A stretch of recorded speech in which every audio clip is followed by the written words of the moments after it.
We love Friends Helping Friends. It comes at a crucial time of year for us and really helps us to restock the food banks after the big Christmas rush. So partnering with CTV, Canada Safeway, and Sobeys now this year is really allowing us to get back out into the community, remind them that we're here, and then we package up a bunch of pre-made hampers with our most wanted items in them, and community members come out and help us to fill up those shelves. Any event that we do out in the community, we always try to include some sort of educational component that talks about who we are and what we do and how people can get involved with what we do. We have representatives from the food bank that are on site, people who are currently volunteering, or people who are just there for the day to help us out. So it's a great chance to get to know us a little bit and a little bit more about what we do. Events like Friends Helping Friends is one example of how local organizations can create events to help food banks. The reality is that the majority of the food bank events that you see out in the community are not actually our events at all. They are groups that are fundraising on our behalf, and they do what they do best to benefit the food bank in some way. And one of those events has been Construction. Teams use canned food to build amazing structures, and then all the food is donated when the event is over and winners selected. Each team has to have a design professional on it, and the structurals they have to stand for an entire month. So it's important that they have the integrity and the interest, because there's even awards such as People's Choice. One of the things I like most about Construction is that it's a new and different way of raising awareness and, of course, food for the food bank. If you have a fundraising idea, give them a call. We encourage people to give us a phone call if they have an idea and to talk to us about how we might be able to help. While we can't always put on the entire event for you, we can lend event support in terms of volunteers, collection bins, and of course in getting the news out to the community to encourage them to participate. Another way to participate in helping the Interfaith Food Bank is by donating to and purchasing from the Second Door Thrift Store. So the Second Door Thrift Store is kind of a unique venture that we have. It's a social enterprise that allows us to turn non-food items into food by selling them in our little thrift store.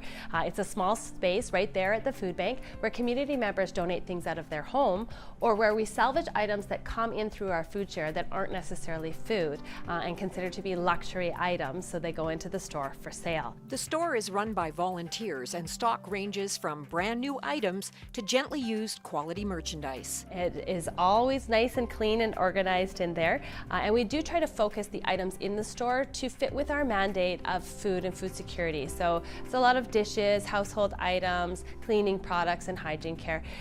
Basically smaller things that you would like to add to your trailer or to restock when a student moves in or out. It is open to the public because all the funds raised go directly to our programs and services. In addition to being a fundraiser for the food bank, the store is actually a service for our clients where they can purchase some of those household items at lower than usual prices.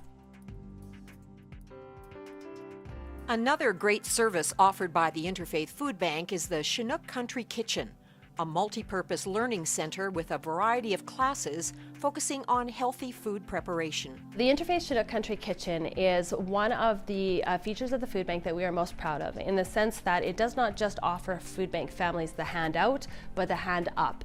We're really trying to encourage families to gain the skills and abilities to provide for their own food security moving forward. So we're teaching them how to cook the food that they get. And the whole premise of the program is how to cook healthy food on a limited budget. Preschool children are provided with activities while the adults cook in the kitchen. But not all of these free cooking classes take place indoors. In our learning garden, we also have forno ovens and barbecues, and we're teaching people how they can go right out to the fresh produce that's growing in the garden, choose their ingredients, prepare food right there in the garden, the outdoor environment. Again, the healthy eating, limited budget, it all comes together outside. When you don't eat well, you end up with health problems. And these are not problems that are unique only to low-income families. These are skills that everyone needs to have, which is great that our kitchen is available to any community member. You do not have to just be a food bank family to come to our programs. To get more information on all the programs, which are geared to a variety of age groups, contact the Interfaith Food Bank. Taking care of clients' needs has always been the primary concern of the Interfaith Food Bank. On average, every month, we're serving between 700 and 750 households, which equates to about 1,500 to 1,700 people every month. So the need is great here in Lethbridge. It takes a lot of hands to put the monthly hampers together, and it takes a lot of generous donations from the community at large to keep the supply strong. Many dedicated volunteers donate their time to help out at the food bank. And as we know, there are several ways that all of us can help make a difference. By donating non-perishable food items, fresh produce, and canned or fresh meat to be used in the hampers, purchasing items from the Second Door thrift store, money from sales goes to the purchase of food, by helping with a third-party fundraiser like Construction, which helps stock the food bank's shelves, and by remembering those extra items that families need. One of the common things that we say is if you use it at your house, we use it at ours.